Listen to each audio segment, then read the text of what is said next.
Yes, this message series on mental health, sound mind, Jesus, the Bible, and mental health.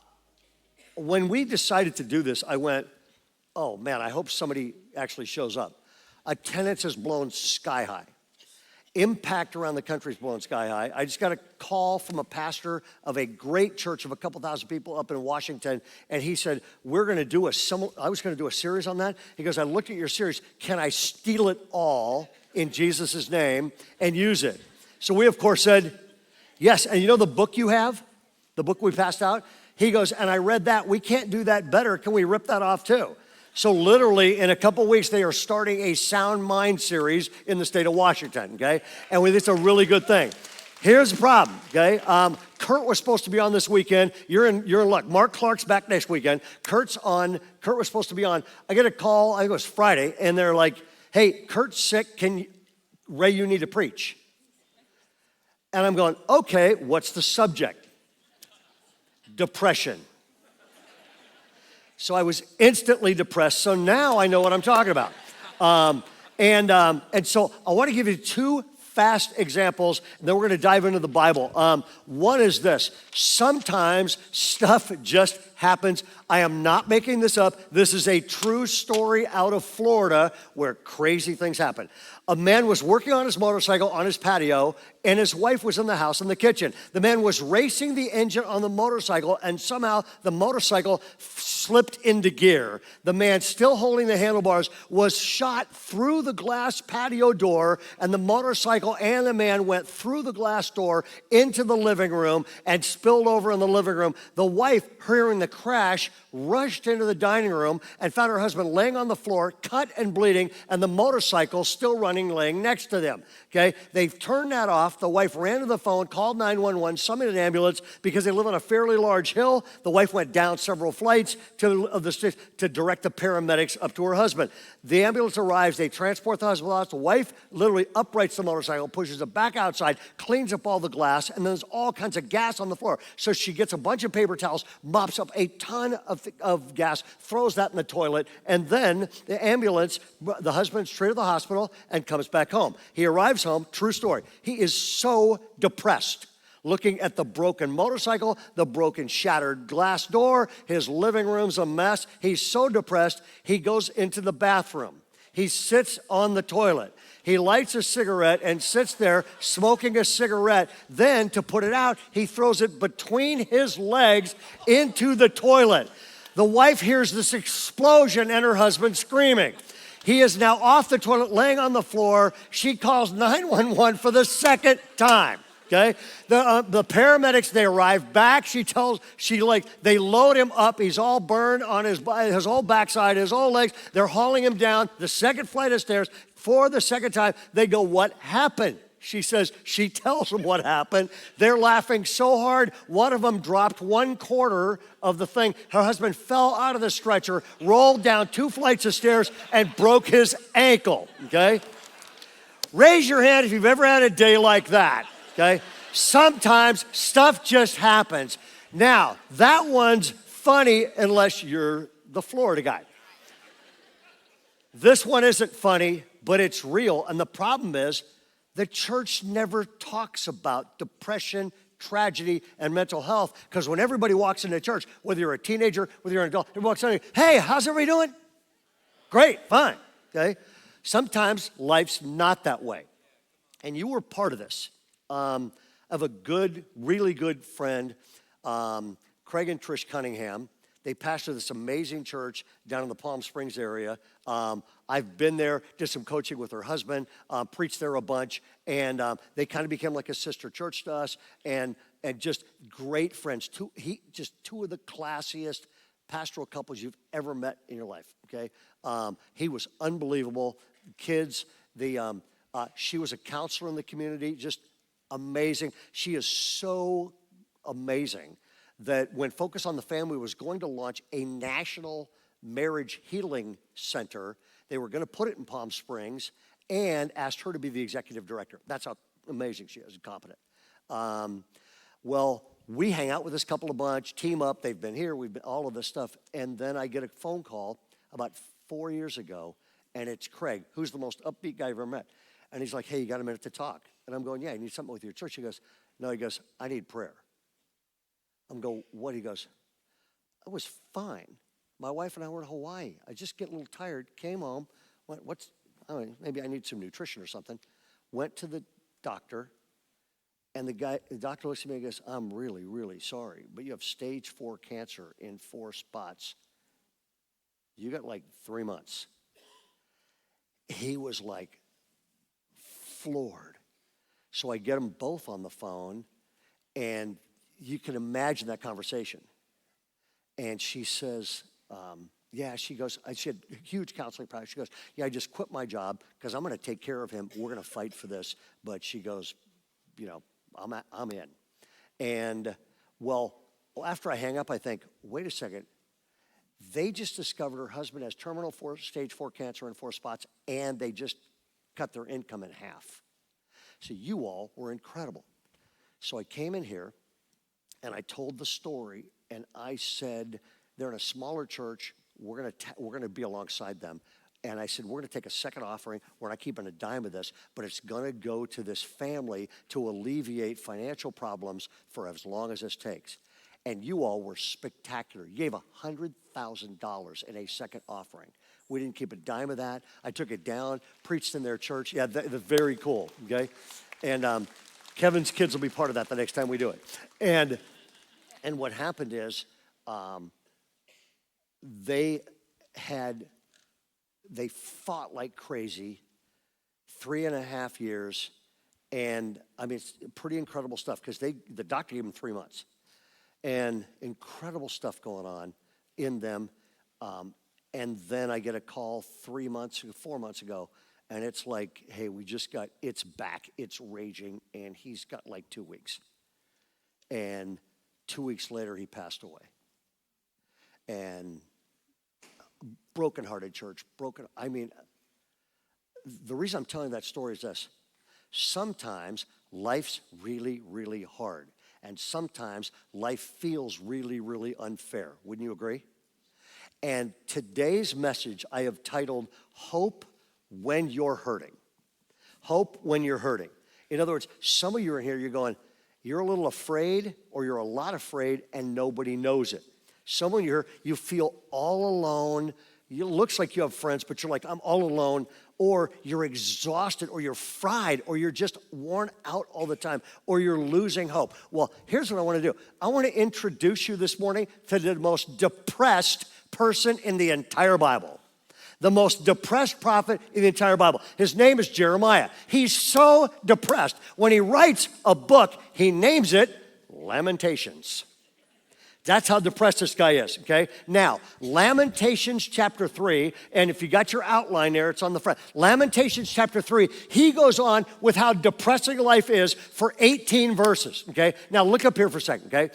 I'm going to tell you, I've actually written down exactly what he said, but I'm going to say it like you would say it.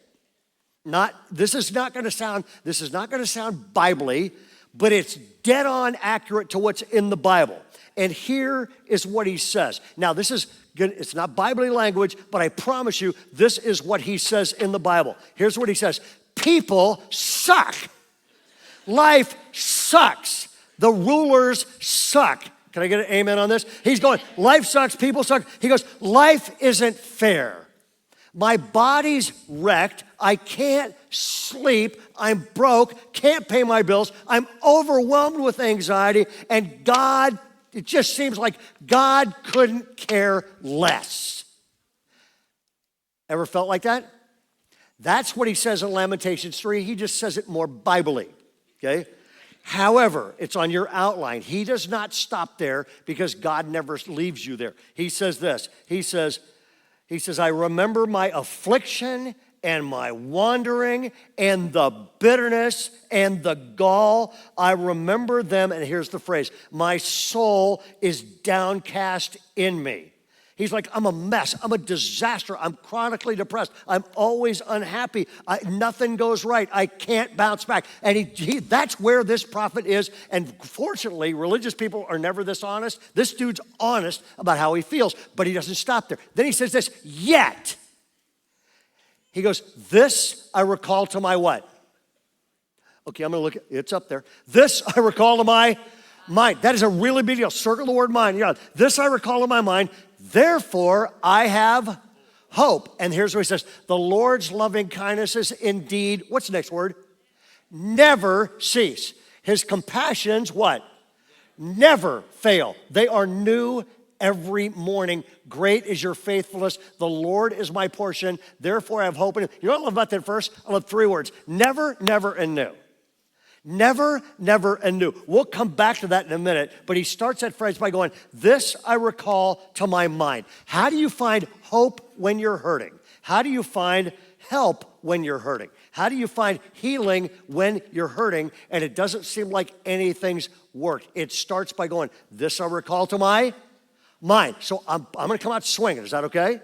And I'm basically gonna say this. There are things that your mind needs to realize. In other words, there are things you need to know. And so I'm just gonna rapid fire give you some points. Here's things God wants you to know.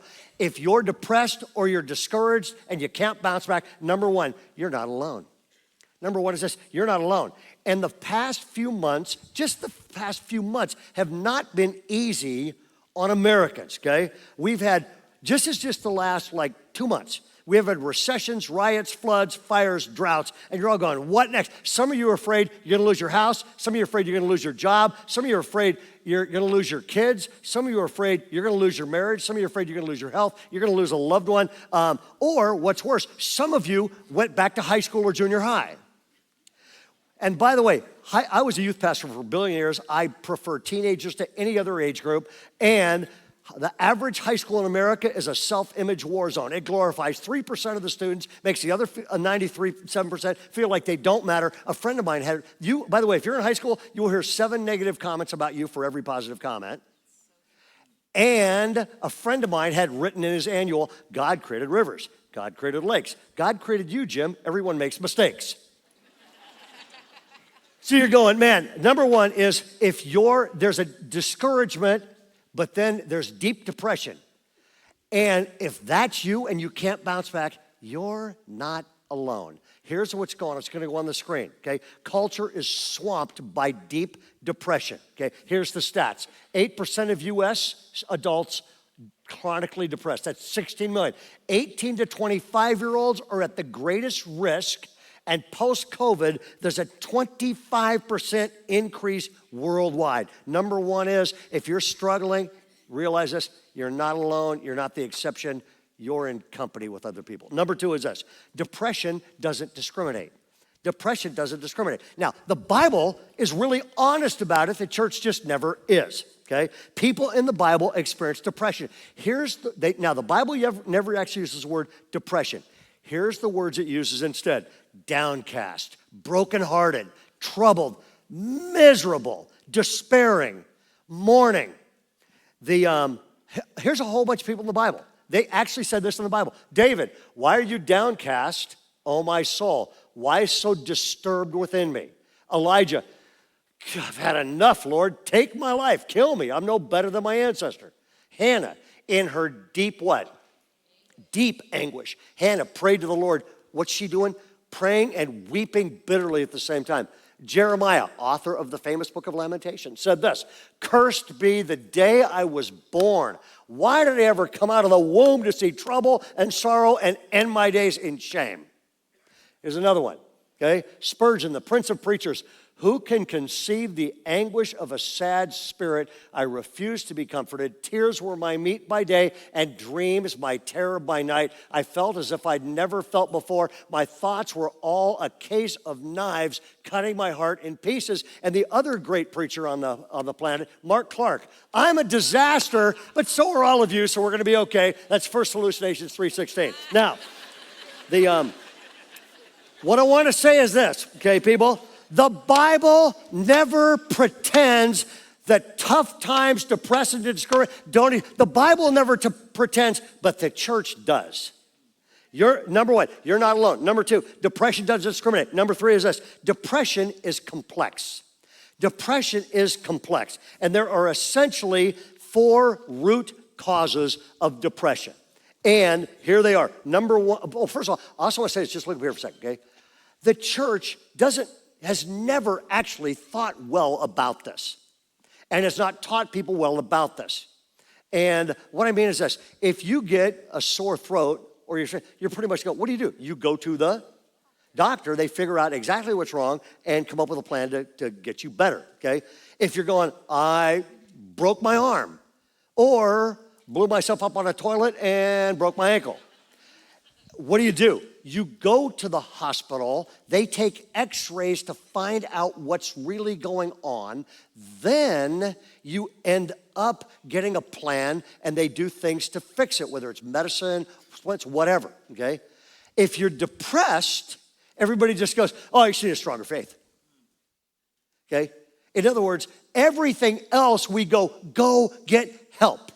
Go get what you need to get healed when it comes to discouragement and depression. Well, just buck up, okay? The problem is this, depression is complex. And fortunately, this isn't just something a pastor's made up. We have experts on our pastoral staff about this. Wesley Towner's a Better Days podcast and has had for years about mental health. We have psychologists we've been talking to, and everybody agreed the smartest thing on this is there are 4 causes of depression, which is really important because the way you deal with each one changes, okay? Number 1, sometimes it's relational causes. It's relational causes. In other words, you're going, it's a problem with one of your kids, or there's a life-threatening issue, or your marriage is falling apart, or you lost a loved one, or you're going through a divorce, or you just feel rejected or not liked, or maybe, I wrote this for all of us, maybe, I don't know, maybe, just maybe, you went through a global pandemic and had isolation for 18 months and didn't have any real connection with people whatsoever, and you wonder why you're feeling bummed out. Okay? Sometimes there's relational causes. Second is, sometimes, and this is serious, there's biological causes. It's not relational, it's biological. And if you're battling with depression right now, you might have one of the following. You might have a chemical imbalance, and the chemical imbalance is causing you to feel a certain way, and that requires medicine, okay? Or you might have chronic pain. By the way, none of this is your fault. Okay? Or you might have a nutritional deficit, or you may be going through hormonal changes, or we have a ton of young kids around here. You may have just had a baby and that's come out of you and welcome to the world, and with all the stress, you have what they call postpartum depression, okay? And it's a biological cause. I'm telling you this with my wife's permission. First baby, Mark's born, he's healthy, thank God. He's 2 weeks old. I come home from work. She's holding Mark and she's crying. Tears are streaming down her face. And I'm like, everything okay? Is he gonna die? What? She goes, she finally goes to me, she goes, pretty soon, he's gonna go away to college. And I was like, I don't know, maybe we should raise him first, which we actually did, okay? However, that kind of stuff is legit, and there's biological causes, which means go get help, okay? You see a psychiatrist, see a doctor, find out what's going on, okay? Third, sometimes it's situational or it has a circumstance, okay? In other words, I made a list, okay? You may be depressed or going through some really down times because you may have lost somebody close to you. You may have just moved or somebody just moved. You may have gone through some kind of personal trauma. You may have had a massive financial setback. You may have watched the government mismanage everything so bad, now you're depressed because interest rate for a home has gone sky high, okay? Or, people are whistling on that one, or you may have retired thinking I'm gonna enjoy the rest of my life, and 3 weeks later you're going, life sucks, I got no purpose, what do I do? Okay? Or you've got kids leaving the nest. Or you're in high school. It could be any one of those circumstances. I'll never forget, man, we dropped our daughters off at Azusa Pacific University, Carolina, drive up there, we drop them off. I drive 1 block and I'm crying so hard. I'm literally sobbing driving the car, it's dangerous. So I pull into the first open parking lot and I'm literally sobbing and sobbing and sobbing and sobbing. And then after about 50, I actually go, I hate this school. They stole our kids, and totally irrational. And then I look and I realize I've pulled into a bank parking lot, and I realize how much this is going to cost. So I start crying even harder. And you parents know what I'm talking about? Okay? In other words, sometimes it's relational, sometimes it's biological, sometimes it's situational, things changing, circumstance, or sometimes it's spiritual. And this is a big deal. Sometimes it's spiritual. You might have depression just because I have gotten distant from God, disconnected from God, that sort of thing. Now, why is this a big deal? Because the Bible's crystal clear about this. It says that Satan, your enemy, loves to steal. I'm going to make sure you'll get this. Satan loves to steal, kill, and destroy. Satan loves to steal, to kill, and destroy. I'm going to say it one more time. Satan loves to steal, he loves to kill, and he loves to destroy everything that matters to God, and nothing matters to God more than you do. Nothing matters to God more than you do. Okay, I want you to write 3 words down, because how does your weaker spiritual life lead to increasing depression and discouragement? Write this down. First, you get distant. And we get distant from God. And I'm not going to church, and I'm not paying attention, I'm not really worshiping, I get spiritually distant from God. That means I get disconnected from God. So I'm no longer being charged up by the love of God, the promise of God, the power of God, the people of God, the presence of God. So I get distant. That leads me to being distracted, and then I end up defenseless, okay? And why is that? Because when I get distant and distracted, things get in my life that are bad, and things that should be put in my life that are good don't get put in. This is genius. I saw this week. Look at this. We should print a picture. We should print this and sell it. Ships don't sink because of the water around them. This is profound. Ships sink because of the water that gets in them. That brilliant?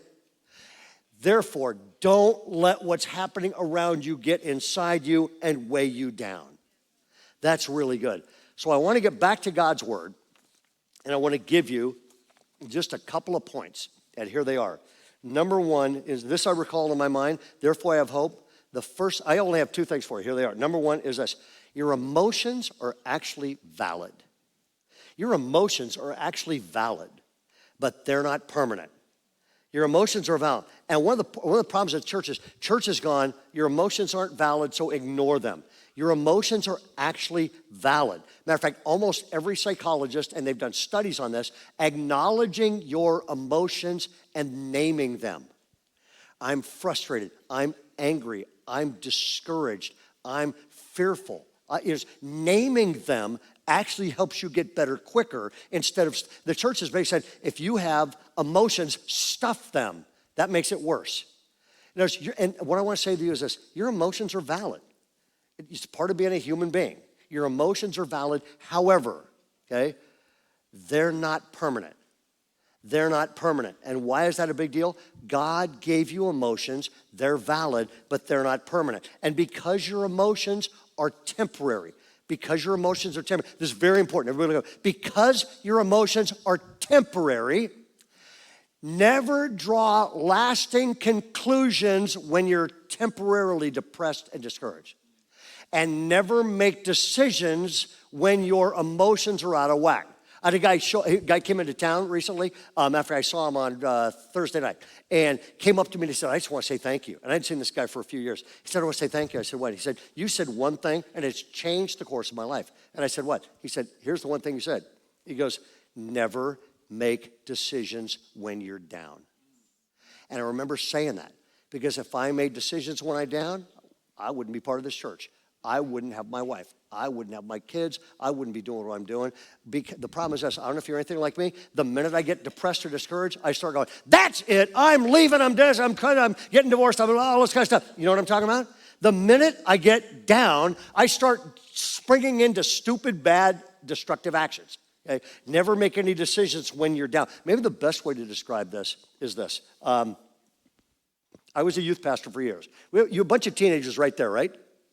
Okay, yeah, you all are way more fun than adults. And I had a ball, but I wanted to convince these teenagers of something. So we had this big old youth group, and I took the biggest dude in the youth group, big stud guy, and I knew he could handle it, and I sent him out of the room. They blindfolded him, and while he's gone, I bought 3 huge vats of water in.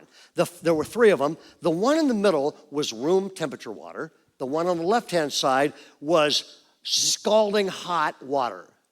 The one on the right-hand side was freezing, ice cold, ice floating in this thing. Brought this guy blindfolded in so he had no clue. We took his left hand and we put it in the scalding hot water until it turned bright red, okay? That's why I'm no longer at that church. And put it in there, and then we pulled that arm out, and we put it in the room temperature water. And we said, is this water cold or hot? And he said, it's cold because of the thing. And then we took his other arm, and we stuck it into the freezing water, and we left it there for a while till it turned blue, and then got it out, and we put it into the same room temperature water, and we said, is this cold or hot?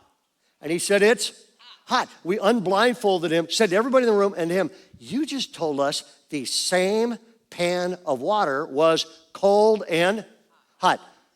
Maybe your feelings are not an accurate barometer of reality. Maybe your feelings are an unreliable thing. You may feel like God couldn't care. That's inaccurate. You may feel like God doesn't love you. You may feel like God doesn't have plans for you. You may feel like you can't be forgiven. You may feel a whole bunch of things, but your feelings are not an accurate barometer of reality. In other words, number one is this: your feelings are temporary, frequently inaccurate, but you don't ignore them. Name them, however, don't make permanent decisions based on. And number two is this: with God, there's always hope. He said, this I recall in my mind, therefore I have hope. And earlier in this message, I told you about Craig and Trish Cunningham. Long battle with cancer, heartbreaking. You all were amazing supporting his church. And I thought, and it's only been 3 months since he passed away. But, so I called Trish, his wife, and said, you just went through the hardest season of your life. If you're okay doing this, would you fly up this weekend to Bayside? And would you let me interview you about what happened, how it happened, and be honest about how you're doing? And heroically, she said yes. This is one of the best people I have ever met. Would you give Trish Cunningham a Bayside welcome?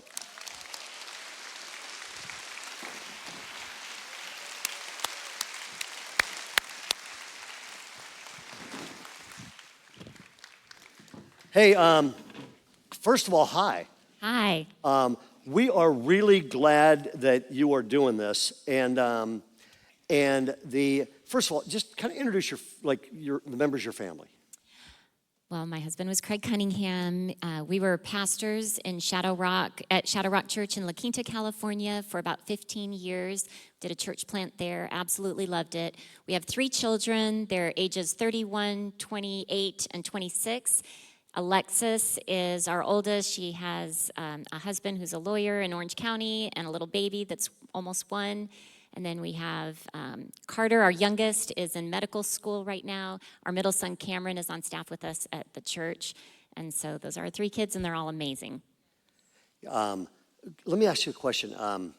First of all, we are so sorry about the loss of your husband. Thank you.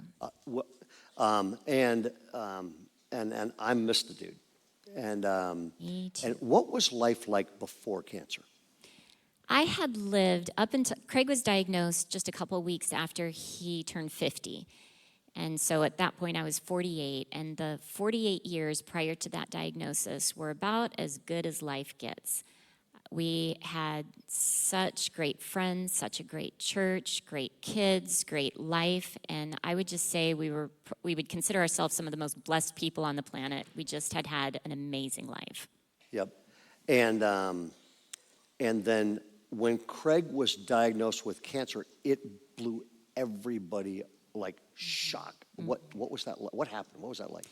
Yeah, I had a brain tumor about 4 months before he got cancer, and I was in the hospital having a craniotomy, and they removed most of it, and all was going well with that, and that was the first big kind of hurdle we had to overcome, and it was the first crisis we endured. And Craig was dealing with that just as my caretaker, and in the hospital, he was like, I think I've got an ulcer from anxiety, from all you're going through, I don't know, but I feel something in my stomach, and he said it's probably gallbladder or something. He kind of ignored it. 2 months later, I was already healed and all fine. And then he said, I think I need to go to the hospital and get this checked out. So he went to the ER, and they said, they did an ultrasound, and they said, you have lesions all over your liver. It's probably not cancer, but you should get it checked out next week just to make sure. So we went to the regular doctor, and they did scans and blood work. And I had looked up the blood work prior to the diagnosis because the results came in on his portal, and it had a number of 300 and something for his CEA, which was the cancer marker. So normal is 2.5 or less, and this was 300 and something. And so I Googled that and immediately see there's no other explanation than metastatic cancer. So I was very nervous, but hoping and praying that Google was wrong and we just didn't, it could be something else. So we go to the doctor, and he sits down and just is very somber, and he says, I just have really bad news for you guys. I know you look great, everything, I'm sure you feel good overall, but you probably have about 3 to 6 months to live. Your liver is 90% covered in tumors, and I don't think even chemo is going to make a difference at this point. And he said, I'd go home and get your affairs in order, but you don't have much time. So I went through an entire box of Kleenex and just sat there sobbing. And we went home. Our whole world had changed in an instant, and we were pretty devastated. Wow.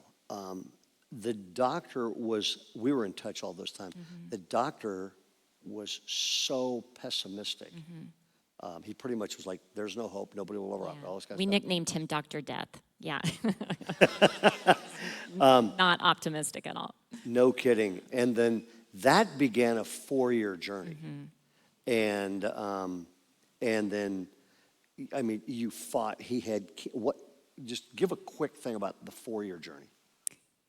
Yeah, well, the things we're really thankful for that we did is we kept our lives very open. We figured we haven't gone through anything like this before. We don't know what this journey is going to be like, but we need all the prayers we can get. So we decided to just be open about the ups and downs and everything we were going through. And we really coveted the prayers of our church and everybody around the world that was praying for us.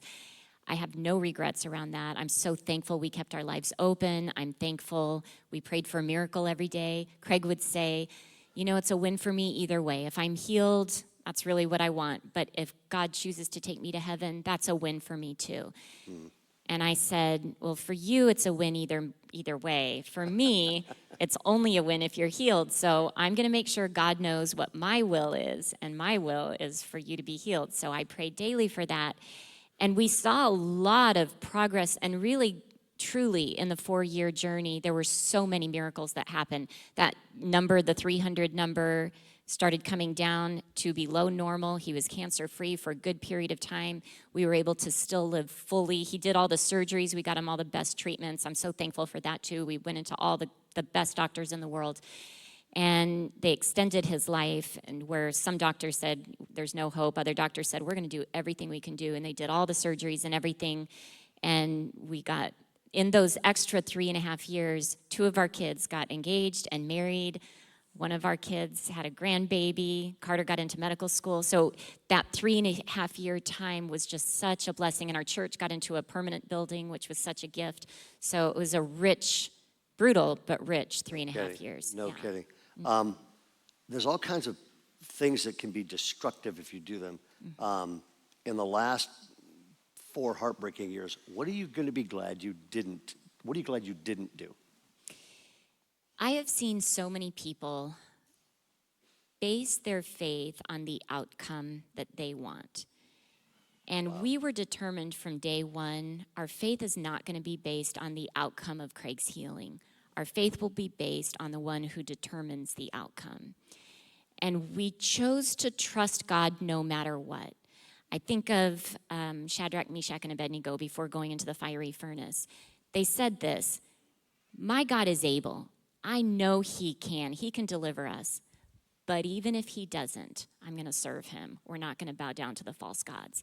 So from day one, I said to the kids, okay, even if your dad is not healed, your faith will not be shaken, right? And they all were committed. No, we're going to trust God for a miracle. But even if he doesn't, our faith will not be shattered.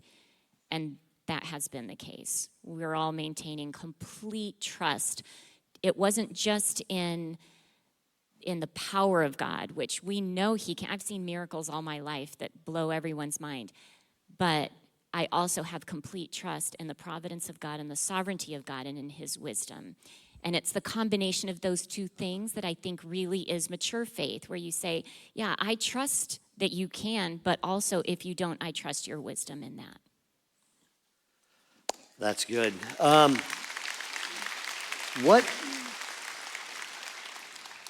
The week or couple weeks when Craig passed away, there was a lot going on. What was that like when Craig passed away? Yeah, 2 months before he passed away, we were in Israel. We did a trip to Israel, and we walked like 40 miles, so he was in great condition there. 2 weeks before he passed away, we were in New York City riding bikes, going to Broadway shows. Within the last week and a half, his body just took a turn. The cancer spread quickly. He started turning yellow, and it was very obvious that he was declining quickly, and our surgeon at City of Hope said, yeah, you don't have much time. And all of a sudden, the thing that I had held on to for so long through the 4 years, which was, I'm pretty sure I can figure out this conclusion. The conclusion is Craig's going to be healed, because there's never going to be a better father, never going to be a better husband, never going to be a better pastor than Craig. Nobody can replace him. So I'm sure at the end of this journey, he's going to be healed, and it's going to be a great testament of God's healing power. So when it looked like that all of a sudden wasn't going to happen, and it didn't make sense. I kept saying, it doesn't make sense. It just doesn't make sense. Why would God take him to heaven? It doesn't make sense. My mom, 3 days before he passed away, my mom got a call from a friend. Craig actually heard this about this phone call. My mom comes in and she says, I want you guys to listen to this. The lady had left a voicemail. The lady said to my mom, Cynthia, I want you to know I just had a vision about your family. And in this vision, these movers were bringing in an incredibly huge painting into your home, and it was very valuable. And this painting was wrapped in cellophane. And they're moving it into your house, and they're going to put it in your living room above your sofa. And she said I wanted to see, I could tell it was a priceless painting, and I wanted to see on the other side of the cellophane. I couldn't make out what was on the front of it, but I could tell it was incredibly beautiful. And she said, I couldn't see it. And she said, the Lord said to me, this message is for your family. She said, in the same way I can't see the other side of the painting. Right now, what you're going through doesn't make sense, but you're supposed to tell Craig and Tricia that someday on the other side, when they're in heaven, it's all going to make sense. And for me, that's all I needed. I could hold on to that knowing, yeah, it's not going to make sense here. It still doesn't make sense, but someday it will, and I trust God in that.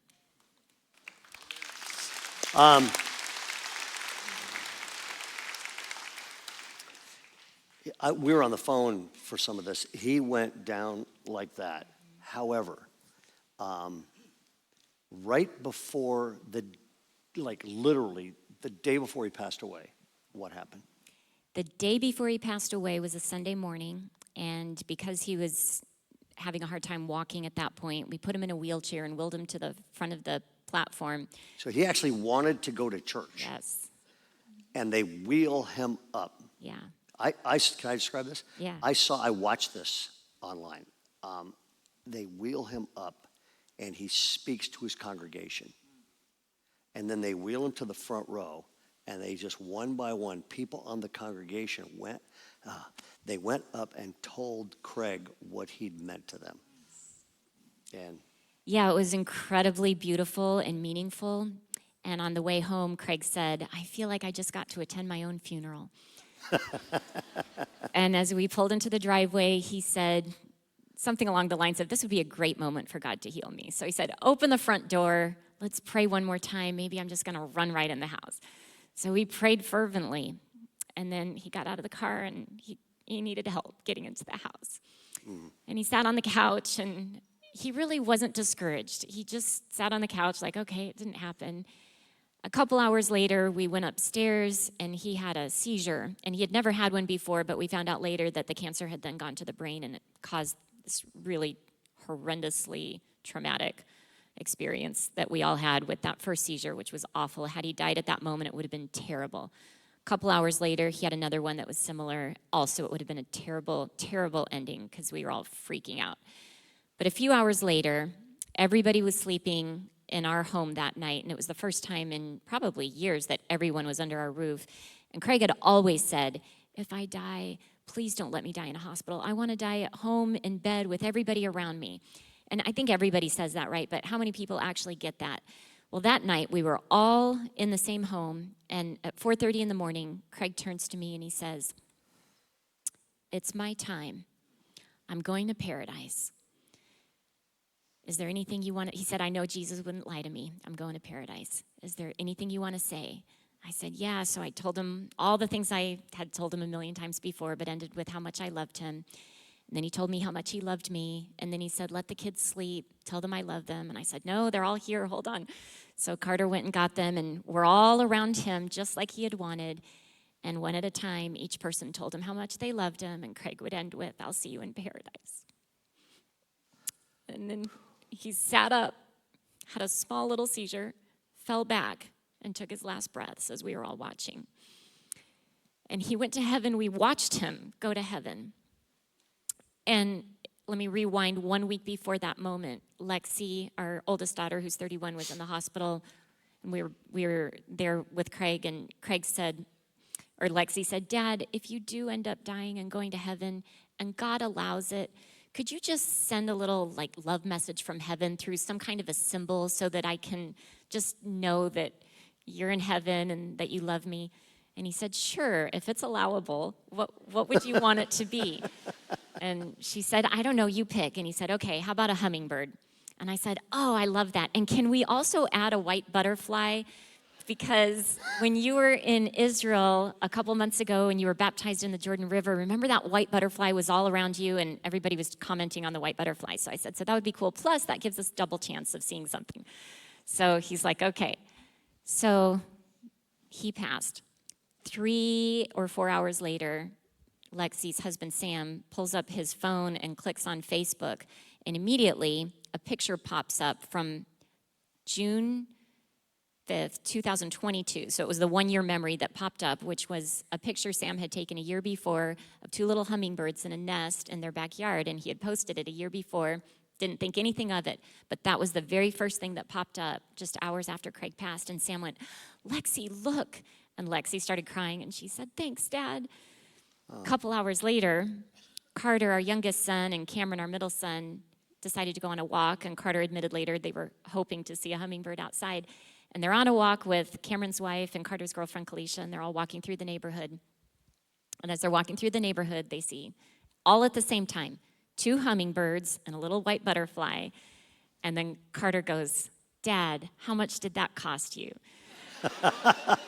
And as he said that, a 3rd hummingbird comes up right to him and flies away, for a second, and flies away.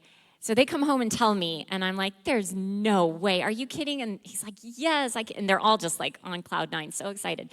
So I was like, "Oh, I want that to happen to me too." But I didn't think of it. But about an hour later, I was out on the back porch listening to one of Craig's sermons from a couple years before where he was talking about heaven. And as I'm listening to it, it ends, and my son-in-law comes outside, and I said, "The thing that gives me so much hope is just that vision that lady had a few days ago of the painting, and knowing that someday this is all going to make sense." And the moment I said that, Sam said, "Look, there's a hummingbird." I turned around, and there was a hummingbird for me too. So all of us got a love message from heaven, and it made heaven feel so close. I feel like I can practically touch it. And I'm so excited to know that someday I'm going to be there with Craig and Jesus in heaven, and there's no doubt in my mind that heaven is real. I wanted to share one last thing because I heard this in person. I had the privilege of flying down and doing the memorial service, and the speakers at the memorial service were your kids and you. I was amazed you were able to get up there. And you said something, because you were married to Craig for 32 years. How many years did you want? I wanted about 72 years. But here's what I said in the memorial service. By the way, this is good. Y'all ready? I was like, this should be a movie. Go ahead. I said, if God had given me the choice when I met Craig of getting 32 years with Craig or 72 years with an average guy, I would have chosen 32 years with Craig, hands down. All of us husbands in here are going, we suck. We are out of time, but on behalf of everybody here, I want to thank you, number one, for the way you live, the way you love people. More than that, for your courage, and with it being this fresh, having the guts and courage to come up here and share with everybody. This is going to help a whole, goes online, it'll help hundreds of thousands of people. And we just want to say, on behalf of everybody here, we love you. God bless you. Thank you. Thank you.